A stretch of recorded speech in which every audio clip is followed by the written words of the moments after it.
Sure.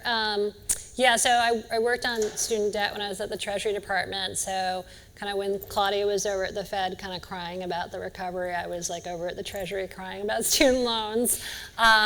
So I do a lot of kind of thinking about, I'm still really concerned about the situation. I guess a couple of points. First one being, basically the idea of programs that kind of increase access to higher education, that's a really good idea. A college education remains kind of the probably best ticket to the middle class, okay, or at least kind of most college educations remain that. If you kind of look at the data and you look at children that were born to kind of the bottom of the income distribution, you can see that if they don't get a college education, you can see nearly half of them just remain at the bottom of the income distribution. Very few of them, 15% or something, get up to the top 40% of the income distribution. Getting a college education changes everything for those kids. I mean, the numbers that stay at the bottom are small. They're more like kind of 15%, and the numbers that get up to the top two quintiles, are between 40 and 50%. So for most people, kind of that college education is really important. Okay, that said, there's just too many people who are struggling to pay their student loans. The numbers they're awful. I mean, we know we had this huge run up in debt. If you just look at student loan delinquency rates, you see numbers like between 15 and 20%. That sounds bad. Okay, that doesn't begin to tell the right story. You need to parse the data more finely. If you look at that population and you kind of take out the portion of the borrowers who aren't supposed to be paying their loan because they're still in school, and then you look at the rest, some are delinquent, some are troubled. They're not technically delinquent because they're in deferral or in forbearance, okay? If you kind of take that group, the group that's in delinquency, deferral, or forbearance, and compare that to the group that's supposed to be paying their loans off, you're getting a number more like 42%. Okay, and that's not even all, because the government has programs to kind of alleviate the hardship that basically allow you to kind of pay less than you would under the standard arrangement, which is good for the borrower in some ways. But what you're doing is kind of just lengthening the period until they pay off the loans. They're not kind of making much progress. So you add those people in, you get like something like half of student loan borrowers are not kind of making any progress paying off their debt. Is that obviously it's bad for the individual. Is it a macro issue? Yes, it's a macro issue. The literature has some trouble disentangling this all because it's hard to kind of separate the effect of the loan from the fact that you got a college education, which is good, from the loan. But I think it's just kind of clear, based on kind of anecdotes, based on intuition, that it is holding back kind of the younger, kind of the millennials. I mean, we can see they have lower rates of kind of moving out and becoming their own household, high rates of living with their parents, low rates of home ownership. I think it's going to be a number of years before we can kind of disentangle this and kind of really understand all the harm that's been caused by the rampant student loans. But I think we will eventually come to see this as a very pernicious thing. I guess the last point I just want to make is that it's not a general problem with the program. It's some very specific problems with the program. I mean, the fact that large numbers of people are struggling reflects the fact that large numbers of people didn't get an education that paid off. Okay, and that comes from the program not having enough accountability in there. There's not enough kind of safeguards in there to make sure that the schools are delivering value to the students. And in fact, you can kind of identify kind of a whole kind of group of schools that basically charge, most of them are in the for-profit sector, they charged high tuitions, without kind of graduating. I mean, a lot of cases they didn't graduate students, but those who graduated, a lot of them did not come out kind of earning the kind of income you would expect, given how much they put into it. So Claudia, if you're Could I follow point on that? up Yeah, a sure. little bit on this? So one of the other things that we ask in the search, this is a little this relates to student loans, but it's really about the benefits of education. So we ask adults who have attended some college, and this includes professional training, trade schools. We ask them, do you think the benefits of your education outweigh the costs? So in financial benefits, financial costs. As Karen had said before, on average, education pays off. Right? It gets you to a better job, higher wages. Not for everybody, though. I mean, that's what's really important at looking at household level individual data, because it can get masked in the trends. The trends are important. But we see there are clear patterns. And so I do want to emphasize the point that there are institutions that are different. Again, when, it's an on average, but the for-profit private schools have notably worse outcomes. And that's an area where we actually see, on average, individuals who went to these schools telling us the costs outweigh the benefits. Like in that, or just there was no benefit at all. I mean, but you got debt because of it. So, I mean, any of that is very problematic, especially if it shows up on average. There's always going to be people that college didn't turn out the way they expected. That's a problem. The other thing is, again, this is not uniform across individuals. There again, you see the racial, ethnic, you see the disparities that show up other places. And the other thing you see, and this is actually really problematic for growing the productive capacity of the economy, let alone investing in your families and future, first generation students are also, they're more likely to go to for-profit private schools, and they are less likely to walk out of college saying on net, it was a benefit. And that's a real problem. That's where our opportunity to grow the economy is, with the people who their parents didn't have that opportunity.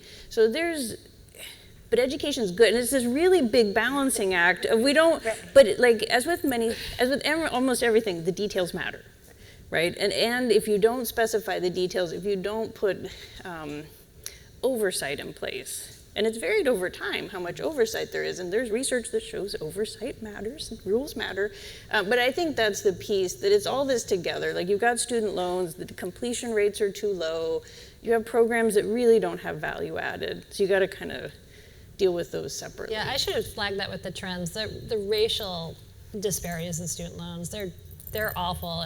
I think they're clearly tied to the wealth gap, and I know you've been talking about that today, but it just, to me, looks like a self-reinforcing cycle. So if you guys are policymakers, and Claudia, I want to kick this to you because you have some interesting ideas on this.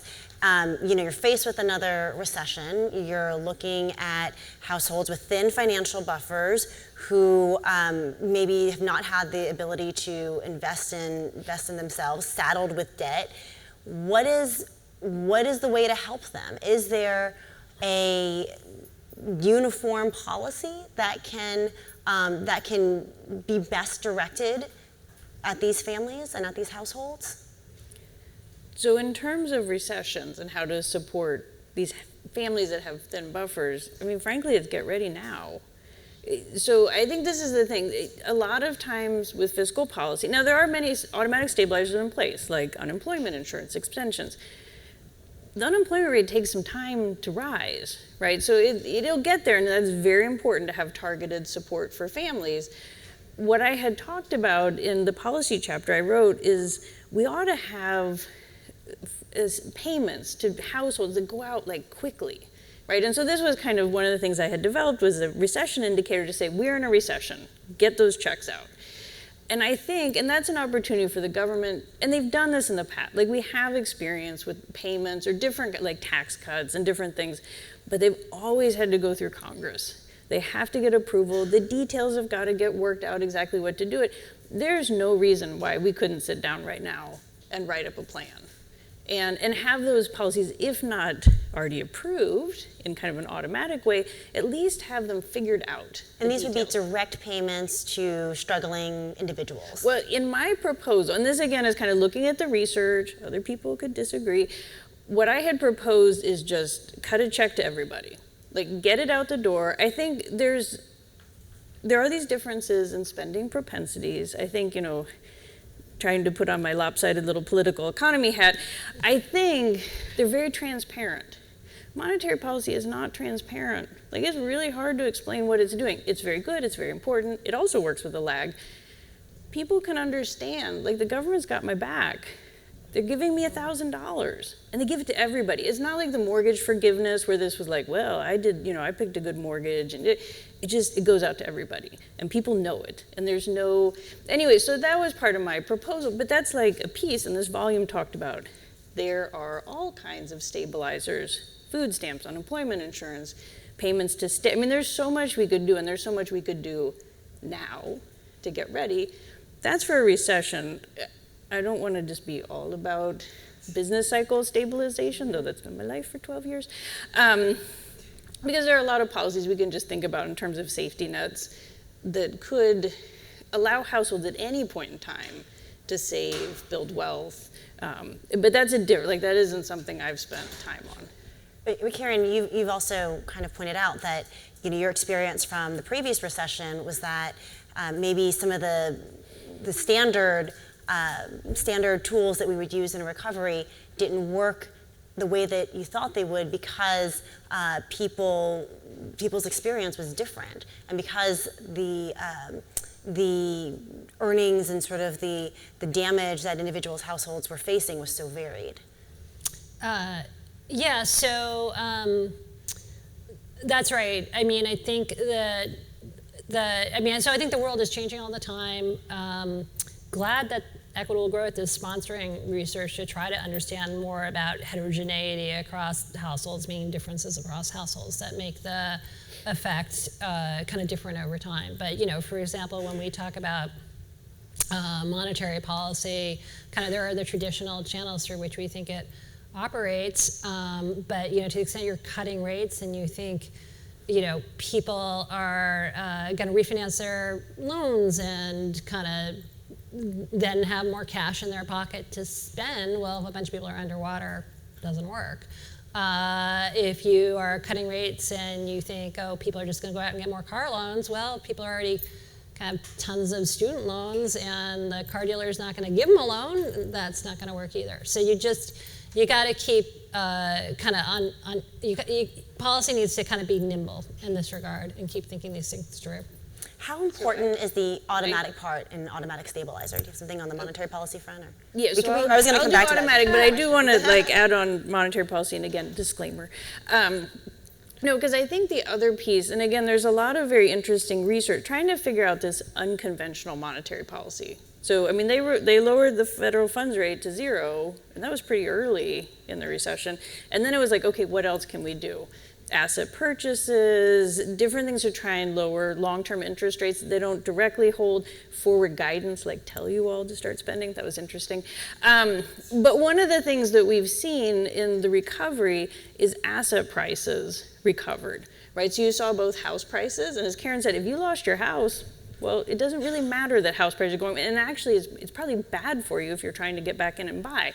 So those households many households didn't see the recovery in house prices, and there's a lot of households that did not benefit from the increase in asset prices, whether they're in the stock market or privately held assets.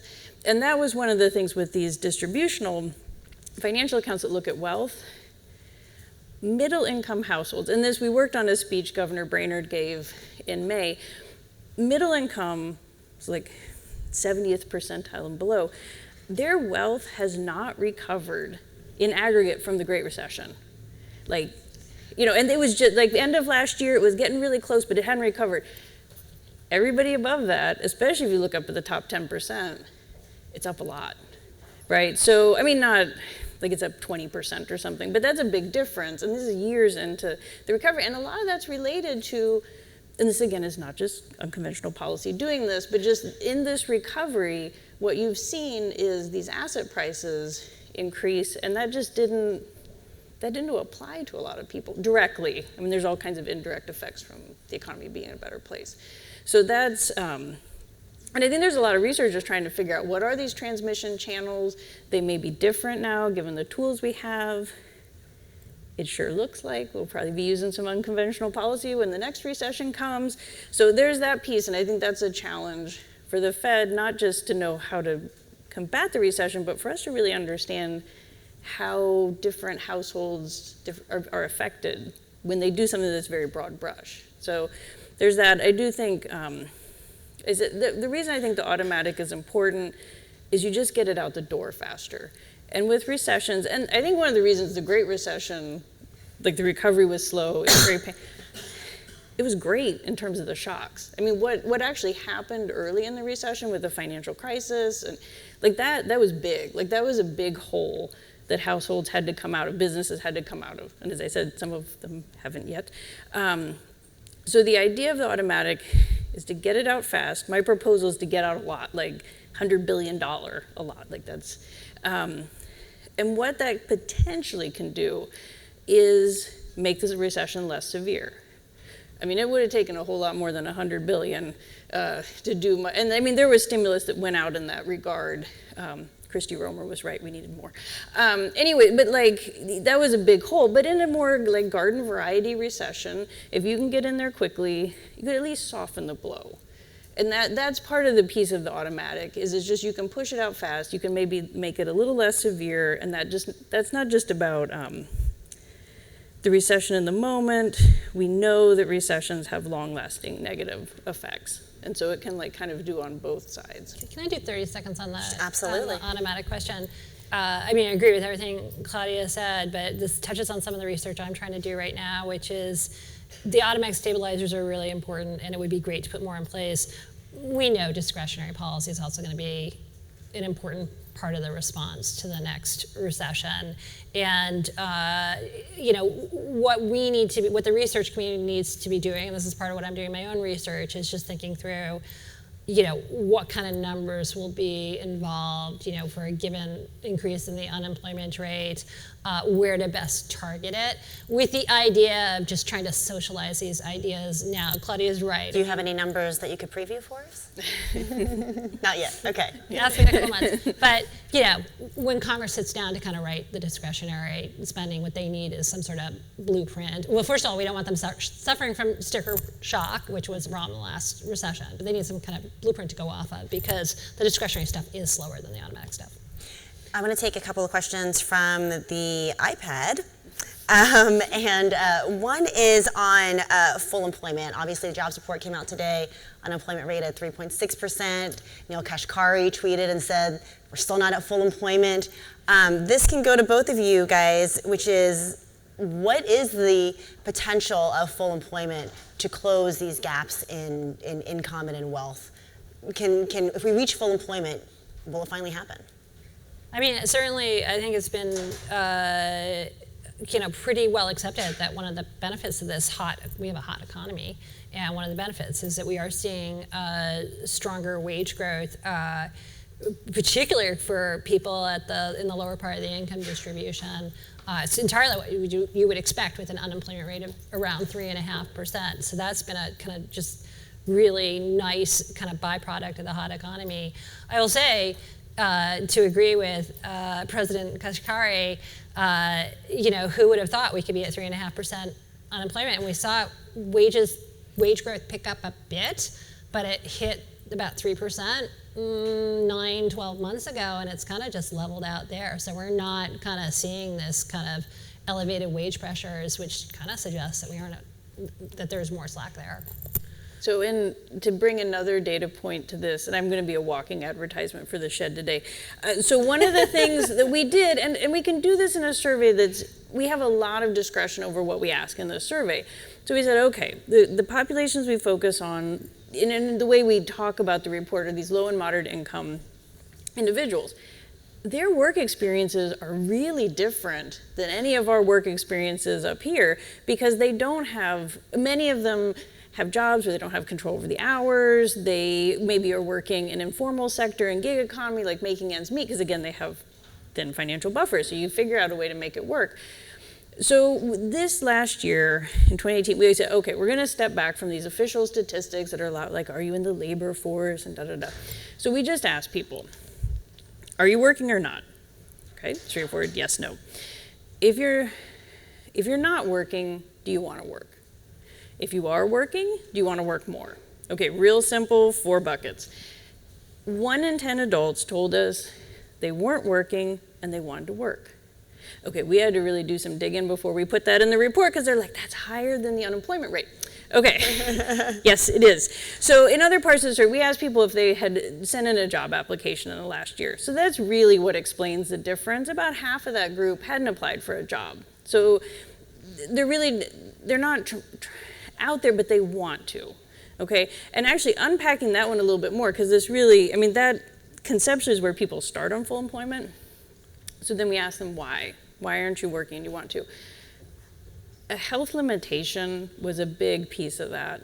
And that, like conceptually, in the official surveys, if they ask you, could you work? And if, you know, like a physical impairment issue, and if you say, no, I can't physically work, you're just out. Like they're not gonna even ask you, like you don't show up in any more of the statistics because you can't work.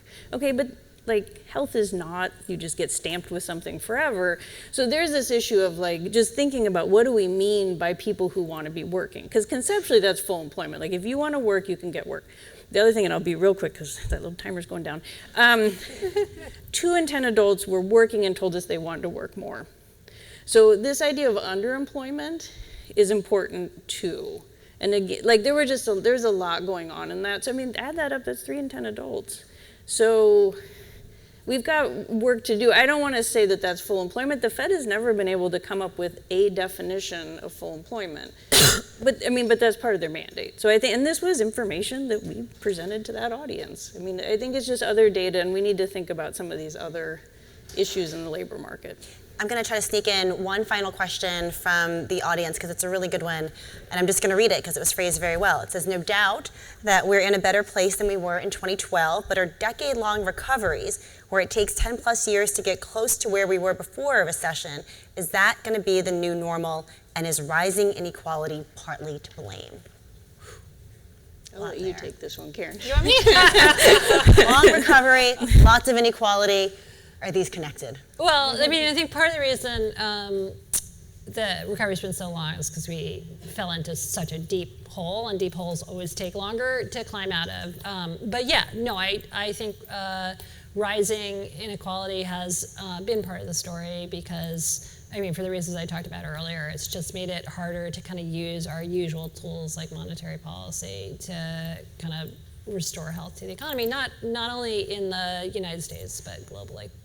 But I guess given where we are now, given where income inequality is now, does that mean that the recovery from the next recession, even if it's not as severe as the one that we just experienced, is it going to take longer to get back to normal? So I don't think that has to be the case. Like if we don't do anything, like that could happen, right? So I think one of the things that shows, and the Great Recession wasn't the only, I mean, we had a jobless recovery from 2001. So this pattern, and we've also had inequality rising for a long time. Not that that's causal, proves anything, seems plausible.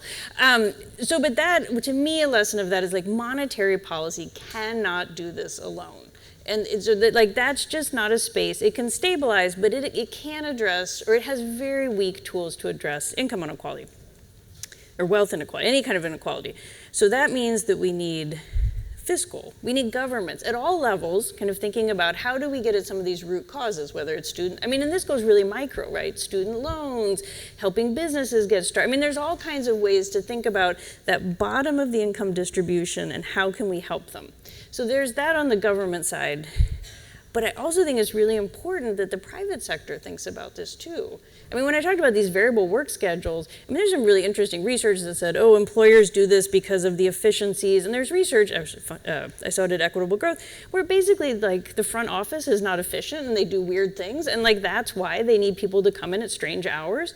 So there are things where the private sector could understand like productivity growth helps. Like there are so many ways that the inequality causes problems in the economy, to firms, to business, to governments. So I just think this is one where if we don't do anything, if we just say let the Fed take care of it, it's not going to change. And I think, to the question, there's no reason to expect it to get better just because it will. So. Right. Claudia, Karen, thank you very much for a lively discussion. I'm sure we can talk about this beyond 2020.